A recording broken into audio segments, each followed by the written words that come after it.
बाबा ने हमें ये सत्य बताया, तुम देवता थे, तुम्हें ही बनना है फिर से। तो हम अपना आंतरिक विकास करते हैं, अपने को और ऊंचा महान बनाते।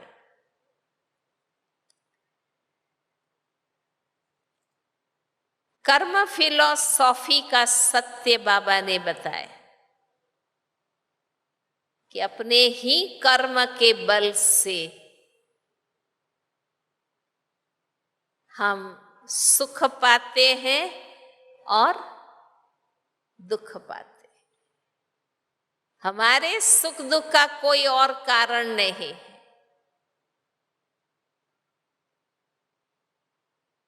हरेक को अपने जीवन की नाव खुद के कर्म के बल से पार करनी है, ये सत्य बाबा ने बताया।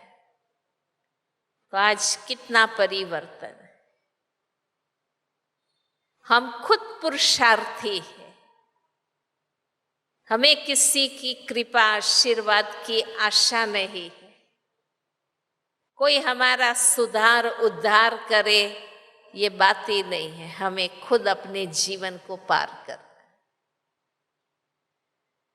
हमारे सुख दुख का कारण दूसरे नहीं है, नहीं तो पहले दूसरों को ही दोषित करते थे, तो लड़ते झगड़ते रहते थे, दूसरों से दुश्मनी करते थे, नफरत करते थे। बाबा ने बता दिया तुम्हारे सुख दुख का कारण तुम खुद हो। अब मैं तुमको सुख का रास्ता बताता हूं, उस पर चलो। तो देखो कर्म कितने हमारे सुधर गए। नहीं तो हम भी चोरी ठगी झूठ निंदा सब करते थे। भ्रष्टाचार करप्शन आजकल हम भी उसमें थे ना। बाबा ने हमें सुधारा इस सत्य ज्ञान से।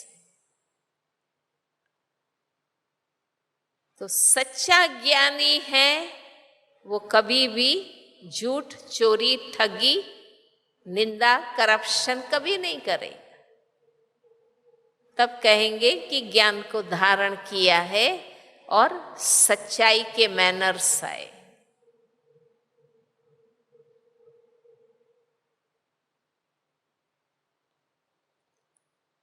और हमारा असली घर परम धाम है, ये कर्म क्षेत्र। इस सत्य ने हमें डिटैच बना दिया। हम कहीं भी आसक्त नहीं हैं।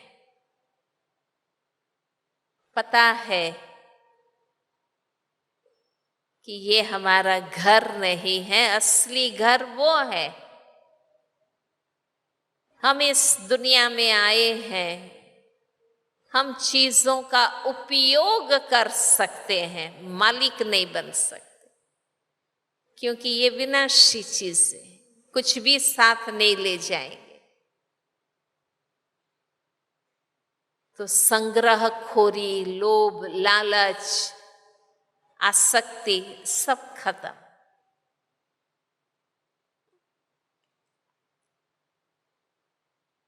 अगर ये परिवर्तन हुआ है तो कहेंगे दैवी सभ्यता आई है। तो जीवन दिव्य देवी देवता का बनेगा। ज्ञान भी सुनते रहे और फैशन भी करते रहे, उसको ज्ञानी नहीं कहेंगे, है ना। बाबा बाबा भी करते रहे और देहधारी में भी फंसते रहे, तो उसको सत्यता नहीं कहे।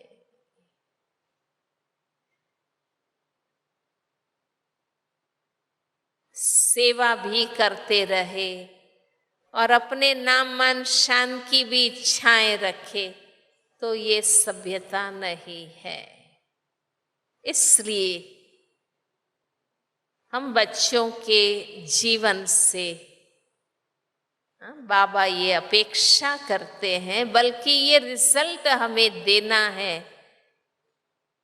कि हमने कहाँ तक अपने आप में ज्ञान को गुणों में, मैनर्स में कहाँ तक कन्वर्ट किया।